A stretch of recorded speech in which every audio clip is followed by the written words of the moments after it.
bom dia. Essa é a live Conversas de Coragem. Eu tô fazendo essas lives para te entregar um conteúdo a mais. A gente tem a impressão de que aquilo que a gente viveu na infância ficou no nosso passado. Aquilo aconteceu naquele tempo e aquilo ficou lá. Mas isso é frase até do Freud, né? O que a gente viveu na infância não fica na infância. O que a gente viveu na infância nos acompanha em toda a nossa jornada. Nos acompanha na forma como a gente lida com algumas situações, na forma como a gente reage às situações cotidianas, na forma como a gente escolhe se relacionar com as pessoas. Por quê? Porque é na nossa infância que a gente constrói a nossa subjetividade. É na infância que é construído o nosso referencial emocional de comportamentos. Quando somos adultos, nós buscamos inconscientemente essas referências que foram formadas na nossa infância. E o que acontece? A gente não escolheu isso, nós vivemos baseado naquilo que os adultos que eram os nossos cuidadores nos passavam. Aquilo que o adulto que estava ali, pai e mãe ou outros cuidadores, lidava contigo na infância, criou, te trouxe de crenças, te trouxe de valores. Muitos de nós têm um passado de dores, de feridas, não tiveram mães ou pais que ajudaram a compreender os momentos que são mais desafiadores, nos trataram às vezes com ignorância, nos trataram com rispidez. E essas feridas do não entendimento, do não acolhimento, do não respeito, ambientes que não foram favorecedores para esse pleno desenvolvimento harmônico, essas feridinhas vão ficando ali. A gente precisa curar elas, né? Elas acabam, ao longo da nossa vida, elas se transformam em marcas, mas são feridas que estão ali, elas fazem parte da nossa subjetividade. E é isso que a gente vai reproduzindo ao longo da nossa vida. Então, muitas vezes, tu não entende por que tu reage a alguns comportamentos dos teus filhos, porque tu não te conectou com essa história. E essa criança, a gente fala criança porque a criança é um arquétipo, né? Ela é um conjunto de significados que simboliza essa nossa história que nós não escolhemos, porque quando somos crianças nós não temos escolha, nós acabamos vivendo aquilo que nos é imposto. Então ela traz esse arquétipo daquilo que foi vivido, mas ela também é a nossa alma, a nossa essência, aquilo que é criativo, né, ao amor. Então todo mundo que vai falar o que é a infância, a infância é amor, é liberdade, é criatividade, né? É esse despertar de potencialidades. Então, por isso que a gente fala dessa criança interior, que tu tinha todo esse potencial que ficou ali, muitas vezes aprisionado, e que tu escondeu para poder se tornar esse adulto para lidar com as adversidades, ou porque tu viveu num ambiente também que não favoreceu esse desenvolvimento e essa conexão plena. Por isso que a gente fala, então, nessa terminologia criança interior. Ela nos leva a essa jornada em 3 níveis. Um nível terapêutico, um nível pessoal e um nível físico. No nível terapêutico, no nível de cura, ela te traz essa conexão com a tua história, ela representa uma autodescoberta. Ela representa o novo, representa o prazer, a liberdade de ser, leveza, essa espontaneidade, essa criatividade, esse entusiasmo. Aquilo que a gente foi embotando para viver no cotidiano, para assumir responsabilidades. Tá? Então, quando tu tem essa experiência de reconexão com a tua criança interior, terapeuticamente tu traz isso. No nível físico, a gente também tem essa necessidade de conexão, porque é a conexão que vai te trazer um domínio do teu corpo fisicamente, essa expressão mais leve, mais fluida, sem essa tensão, né, gente? bolinhas pressionando, né? Músculos rígidos, problemas aqui, mandíbula. Quem não tem os tubarõezinhos ali, dor de cabeça. Então, essa conexão traz para ti essa consciência física, essa leveza. E pessoalmente é acolher, é uma oportunidade de acolher as tuas emoções, acolher a tua história, trazer um outro significado, elaborar essas experiências. Muitos dos pais e das mães e desses nossos cuidadores, eles também foram aquilo que eles conseguiram ser baseados na experiência que eles tiveram de pai e mãe deles. Não é passando a mão na cabeça, porque a gente sempre tem escolhas que a gente pode fazer, às vezes com mais clareza, com menos clareza, mas é entender que as pessoas acabam reproduzindo modelos que elas vivenciaram, né? E num tempo, né, de temporalidade mais passado, né, em décadas passadas, século passado, não se tinha uma reflexão tão clara, né, não se tinha esse avanço de evidências científicas das questões subjetivas, né, de construir habilidades para os seres se desenvolverem melhor e se relacionarem melhor. Tinha uma hierarquia de autoritarismo, né, é assim que tem que ser, uma coisa... Não existiam essas fronteiras limitadas, né? Essa fluidez, essas trocas. As exigências, por exemplo, para o mercado de trabalho eram outras, né? A vida doméstica acontecia de uma outra forma. Então, esse tipo de reflexão, ela é muito contemporânea. É uma oportunidade, eu sempre falo, tempo maravilhoso é esse que nós estamos aqui, que é possível a gente trocar, é possível ter todo esse conhecimento para nós termos uma jornada de bem-estar, de plenitude, para que a gente faça bem para nós, para o planeta, para outras pessoas. Então, vamos aproveitar esses conhecimentos para realmente evolução como seres. Isso é o que traz esses processos de conexão da tua jornada como da tua criança interior. A gente acolhe essa criança, é uma maneira de integrar, né, todas essas experiências, integrar todas essas vivências, justamente para que tu não reproduza no automatismo essas experiências. Então, conhecimento é o primeiro passo para a gente sair do automatismo, do agir sem pensar, dessa impulsividade. Conhecer que isso existe, conhecer que tem essa história, integra esses comportamentos. Mas onde é que vive essa criança interior dentro de mim? Ela tem um lugar? Não, ela não tem um lugar, porque a gente tem na nossa cultura essa ideia de que o coração é o que está representando as nossas emoções.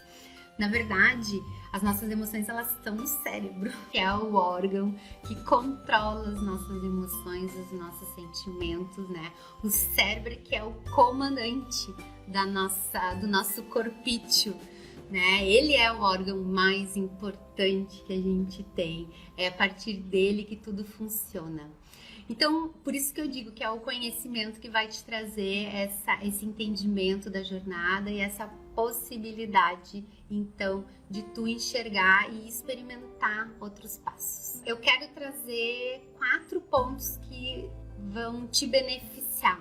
Passo 1 é ressignificar o teu passado, é elaborar a tua história, é dar um outro significado. Eu não tenho como voltar a minha história e viver aquilo novamente, não tem como. E é por isso que nós não temos como hoje nos tornarmos uma outra pessoa. Nós somos a nossa história. Essa é a minha história. Mas eu posso, olhando para minha história, conhecendo a minha história, dar um outro significado, porque o entendimento que eu tinha quando eu era uma criança de 7 anos de idade tinha uma limitação de entendimento cognitivo, de perspectiva de vida, de flexibilização de pensamento, que hoje, com a minha idade, é outro. Então, por isso que é ressignificar a história. Um segundo benefício, então, dessas práticas de conexão com a tua criança interior é acolher as emoções. É conhecer as tuas emoções, é saber o que desperta de emoção as situações. Nós não somos alfabetizados nas emoções. A palavra alegria, a palavra tristeza, a palavra raiva, ela é uma palavra concreta para algo que é subjetivo e que tem uma complexidade. Mas o que é alegria dentro de mim e o que são situações que me despertam isso dentro de mim? Eu fiz aqui, mas é aqui no cérebro. É porque bate o coração, é que acelera o ritmo cardíaco, a respiração fica mais ofegante, mas essas sensações, elas só acontecem dentro de mim. A gente se alfabetiza de que esse grupo de sensações é alegria. Aquela situação que eu vivi externa me provocou essas reações internas e isso chama alegria. E aquela outra experiência reverberou e aquilo é tristeza. Isso é um processo de alfabetização de emoções. Então, te conectar com a tua criança interior é também acolher as tuas emoções, reconhecer essas emoções, saber que aquilo talvez esteja lá na origem da tua infância, em experiências que tu viveu. Um terceiro ponto positivo dessa conexão, né, com a tua criança interior é ir em busca da tua essência criativa. Lembra que eu falei, o arquétipo da criança é o arquétipo criativo, é o arquétipo da liberdade, né? Então é isso. Essa criança criativa, cheia de ideias, ela tá lá dentro da gente. A gente foi encaixotando ela, enquadrando ela. Né? O próprio processo da escolarização, vocês que têm filhos em época escolar, vocês sabem o quanto o processo escolar massificado, como acabou tendo que ser na nossa cultura, ele faz com que tu perca o processo criativo, ele é excludente. E criatividade não quer dizer artes, expressões de pintura, de música. Criatividade é ter soluções para as situações. É como eu resolvo as situações. É buscar outras formas de resolver os problemas. Isso é criatividade. E a gente vive um processo que a gente vai repetindo. É a trilha da formiga, né? Formiga não anda sempre no mesmo caminho. Então a gente esquece, a gente vai copiando, a gente vai repetindo. Afinal de contas, somos seres de cópia. A gente aprende por cópia. Não nos é estimulado esse processo criativo. A gente vai se embotando. Então, ter uma prática, ter um momento de conexão com essa criança interior, retoma essa nossa essência criativa. E o quarto ponto, não posso deixar de registrar, assim, é trazer essa vida mais leve, essa vida mais alegre. E eu fico dando risada quando eu falo a palavra alegre, porque vocês sabem o que significa o meu nome Letícia? O meu nome Letícia vem do latim, é Laetitia, que é alegria. Então, eu sempre fico boba. Sempre é um desejo meu, assim, que a gente tenha esses momentos de alegria, né? Então, essas experiências de conexão com a criança interior, elas te trazem esses momentos de alegria, esses momentos de leveza, como constantes na tua vida. 4 dicas para que tu possa trazer essa prática da conexão com a tua criança interior, que tu possa ter esses momentos no teu cotidiano.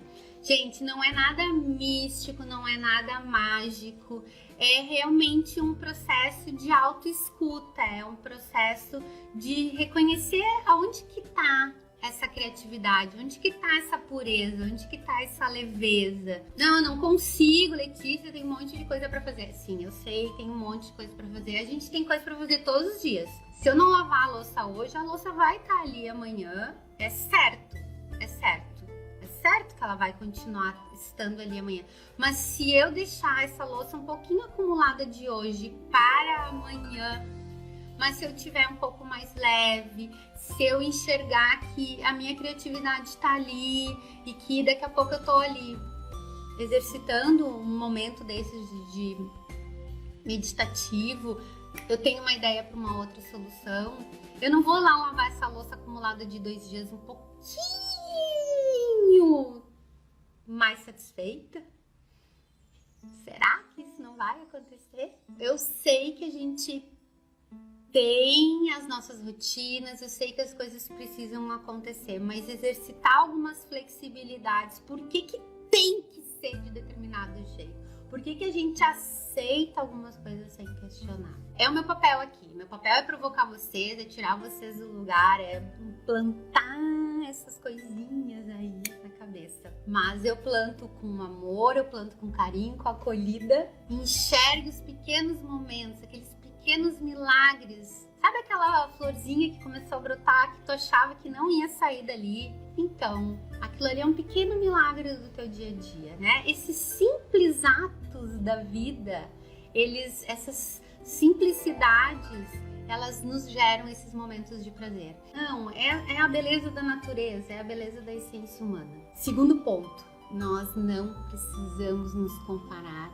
a ninguém. Cada um de nós é único e é especial por ser único.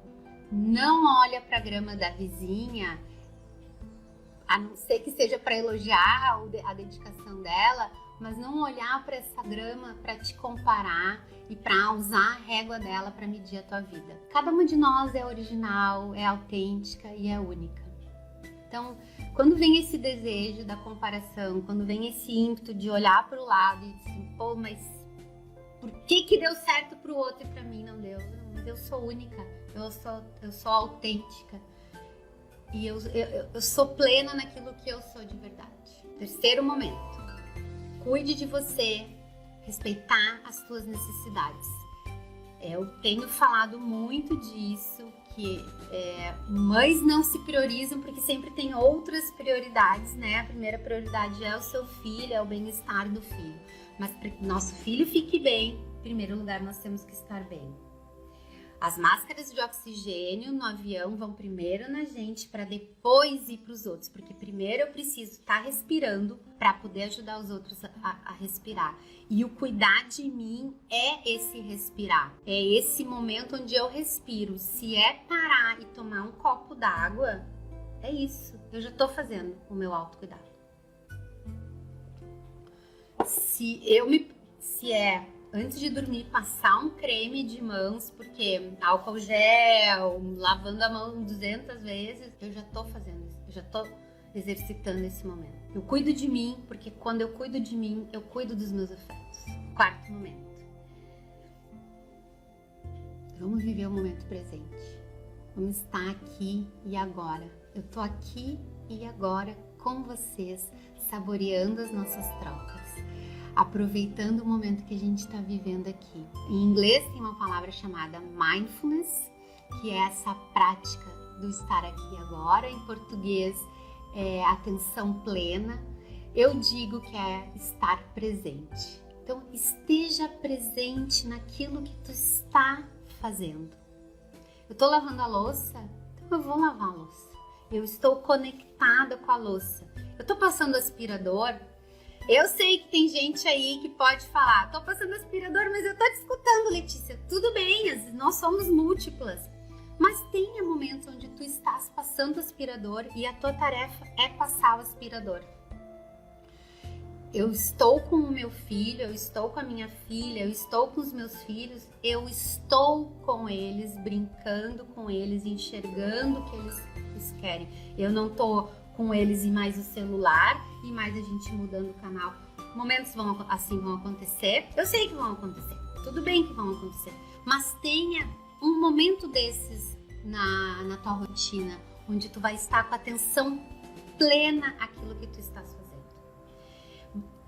Eu não sei se vocês sabem, mas existem estudos sobre atividade física, sobre a eficácia da atividade física, que estudou quem fazia atividade física, exercício para emagrecer, fazia o exercício escutando música, vendo vídeo, quem estava fazendo a atividade sem esses outros distratores diminuía mais de peso, alcançava melhor essa meta.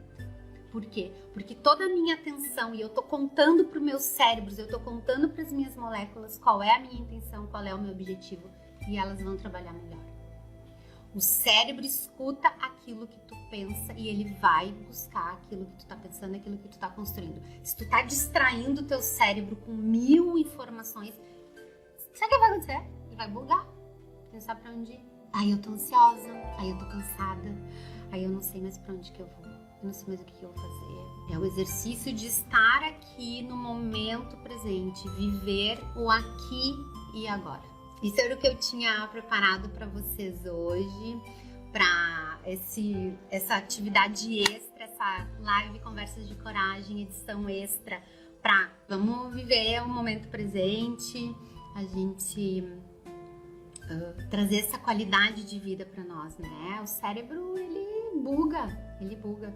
A ansiedade é isso, né, gente? A ansiedade adoecida é esse querer pensar em 1000 coisas ao mesmo tempo. A gente é só uma pessoa. A gente só consegue fazer uma coisa de cada vez. Tá? A gente tem múltiplos interesses, múltiplas habilidades. Que bom, a gente vive um tempo que a gente pode ter o exercício de múltiplas capacidades.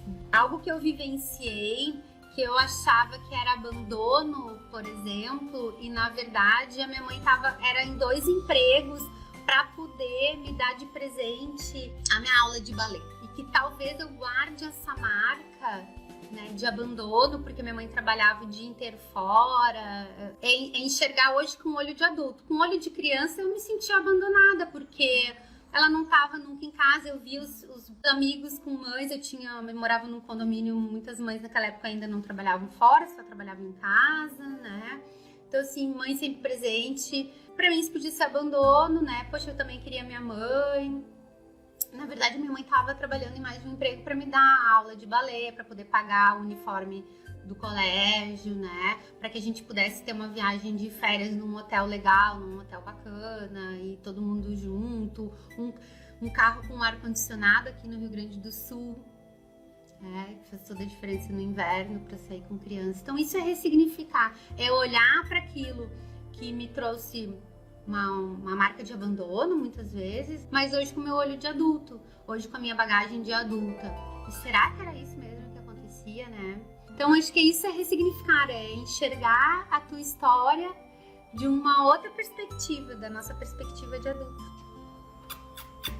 Um beijo, uma boa tarde de quinta-feira para todo mundo. Tchau, gente. Tchau, meninas.